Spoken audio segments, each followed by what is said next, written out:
దేవుని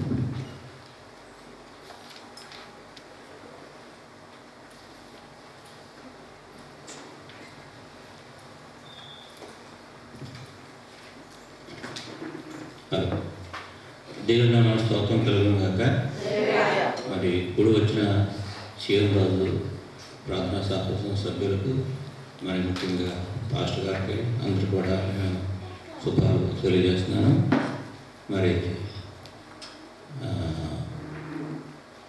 ప్రార్థన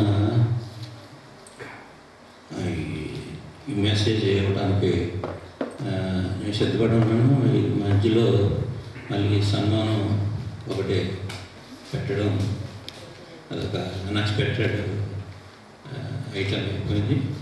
అయితే 11 సంవత్సరాల క్రితం నేను రిటైర్మెంట్ అయినప్పుడు సన్మానం చేశారు. మరి ఆ రోజున కలెక్టర్ గారు, జాయింట్ కలెక్టర్ గారు, డిఆర్ గారు, ఇంకా డిస్ట్రిక్ట్ ఆఫీసర్స్ చాలామంది నా మీద అభిమానంతో ఆ ఫంక్షన్కి అటెండ్, అలాగే డిస్ట్రిక్ట్ నుంచి అంత నుంచి కూడా అధికారులు అందరూ వచ్చి ఆ సన్మాన కార్యక్రమంలో పాల్గొని సన్మానం చేశారు. మరి అయితే వారు అధికారులు ఈ దానికన్నా ఆత్మీయులు చేసే సన్మానమే అది గొప్ప ధన్యతగా నేను భావిస్తూ మీ అందరూ కూడా నా ధన్యవాదాలు తెలియజేస్తాను. మరి వాక్యంలోనికి వెళ్దాం.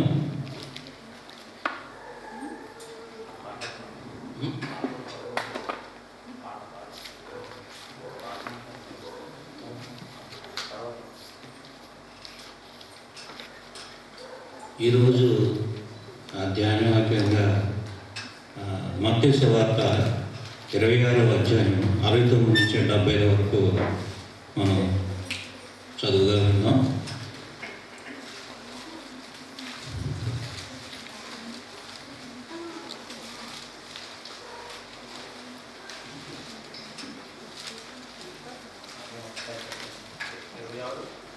మత్తయి సువార్త 26వ అధ్యాయం 69 నుంచి 75 వరకు.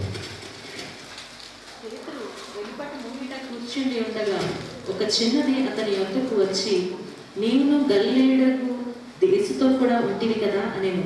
అందుకతడు, నేనుండలేదు, నీవు చెప్పు సంగతి నాకు తెలియదని అందరి ఎదుట అనేను.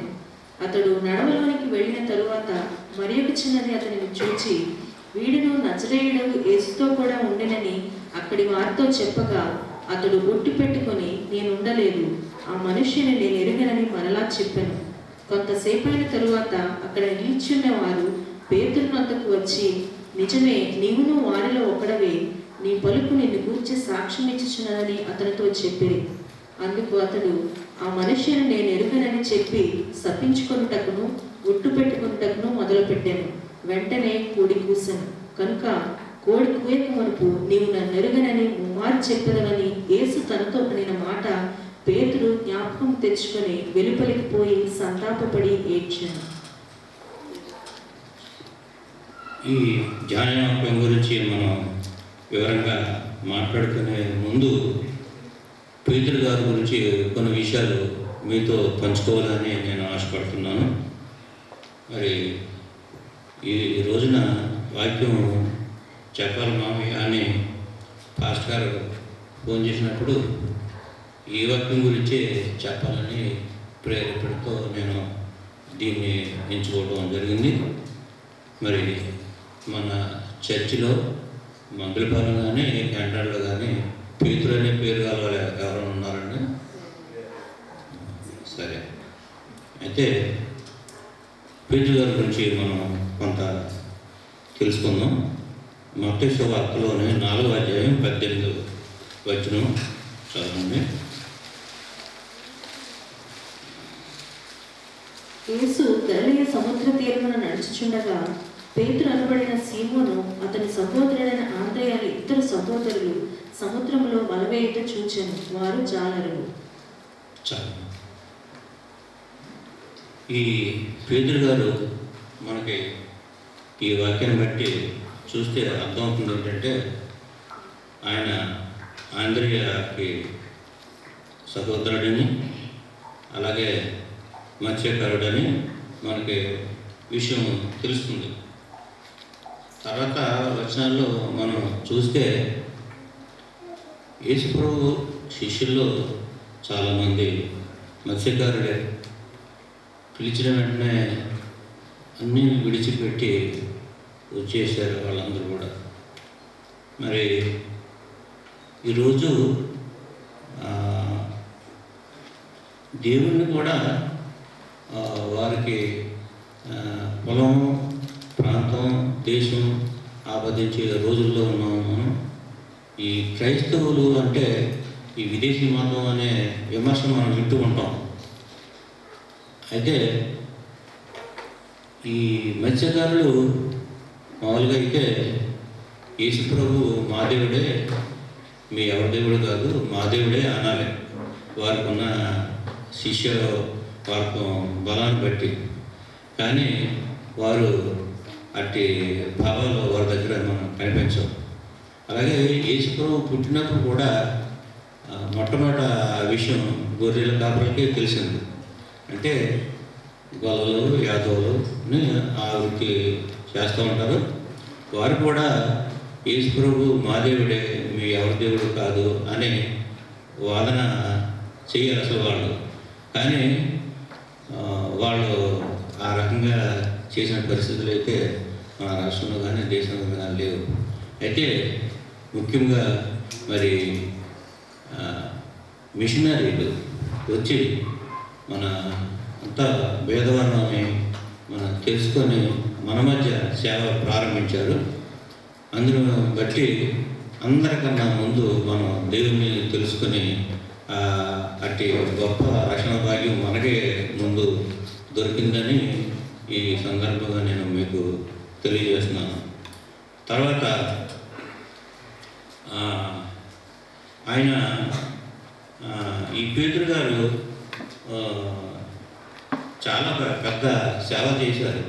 ఈ పేతురు గారి గురించి నేను ఈ బైబిల్లో ఆయన గురించి స్టడీ చేస్తే పేతురు గారు ఎంత పెద్ద సేవ చేశారని నాకు అనిపించింది. అయితే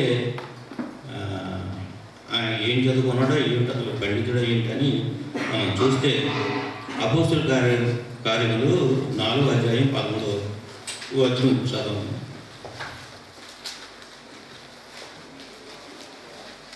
వారు పేతురు, యోహానుల ధైర్యము చూచినప్పుడు వారు విద్య లేని పామరులని గ్రహించి ఆశ్చర్యపడి వారు యేసుతో కూడా ఉండిన వారిని గుర్తెరిగిరి. వాళ్ళు ఏమి చదువుకోలేదు. చదువుకోకుండానే వాళ్ళు ఇంతటి ప్రభు కార్యాల్లో పాల్గొని చాలా ఘనమైన సేవ చేయటం జరిగినది. మరి చదువుకోలేని వాళ్ళు కూడా ప్రభు సేవ చేయొచ్చు అనటానికి వారే ఉదాహరణ.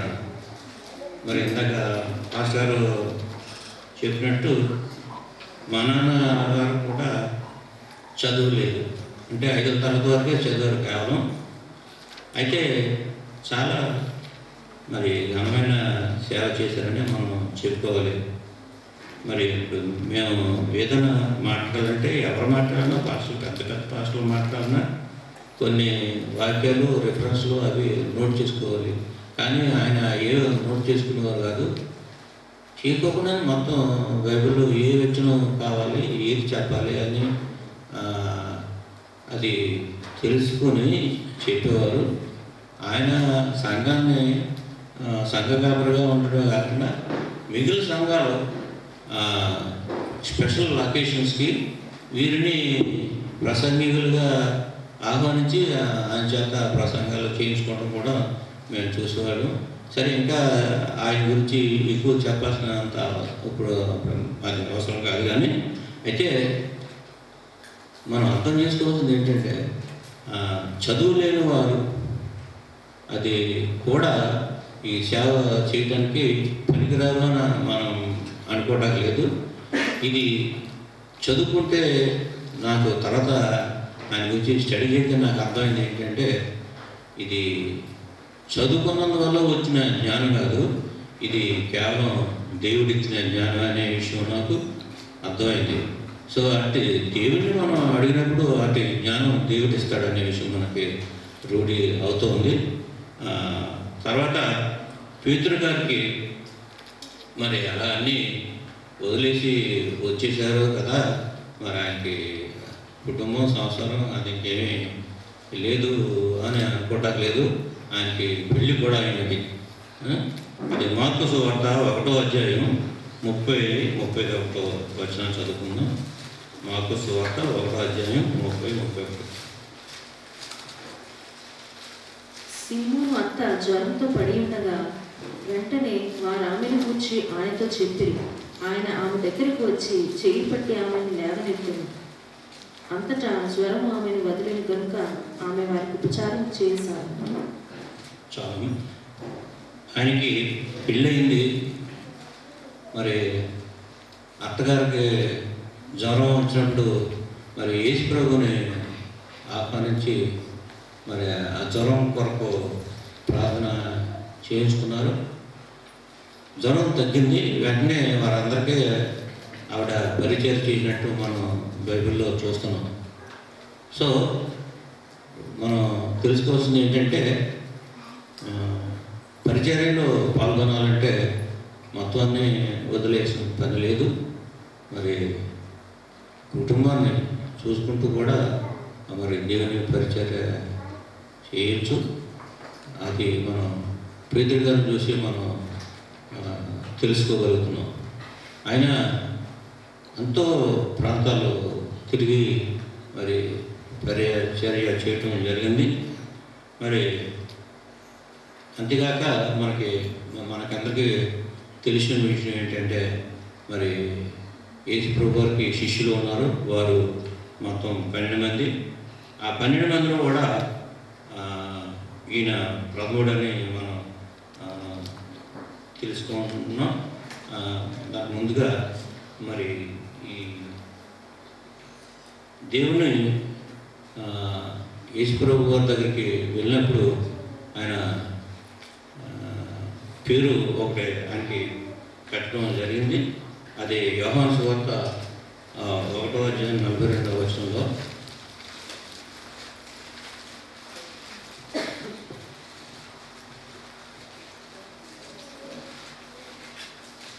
ఇతడు మొదట తన సహోదరుడైన సీమోనును చూచి మేము మెస్సీయని కనుగొట్టమని అతనితో చెప్పి యేసునంతకు అతను తోడుకొని వచ్చాను. మెస్సీయ అను మాటకు అభిషిక్తుడనే అర్థము. యేసు అతని వైపు చూచి, నీవు యోహాను కుమారుడు అయిన సీమోనువు, నీవు కేఫా అనబడదు అని చెప్పాను. కేఫా అను మాటకు రాయి అని అర్థం. కేఫా అని కూడా ఆయనకి పేరు పెట్టడం జరిగింది.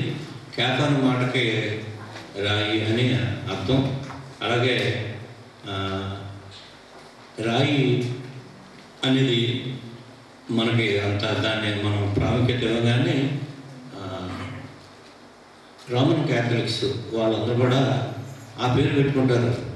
ఆ రాయప్ప అంటే ఆ పేతురు గారి పేరుని అలా పెట్టుకుంటారు వాళ్ళు. మరి ఆయనకి అలాంటి పేరు కూడా ఒకటి ఉన్నది. మరి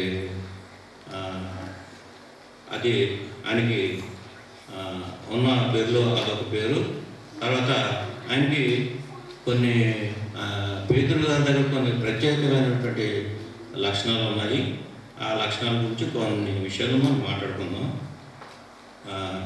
తర్వాత మత్తయి సువార్త 14వ అధ్యాయం 28 నుంచి 33.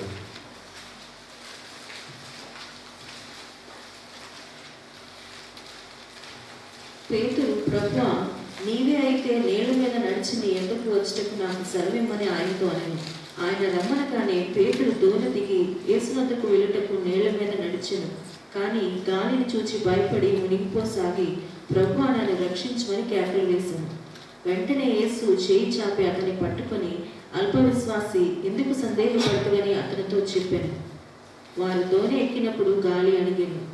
అంతటా దోణిలో ఉన్న వారు వచ్చి, నీవు నిజముగా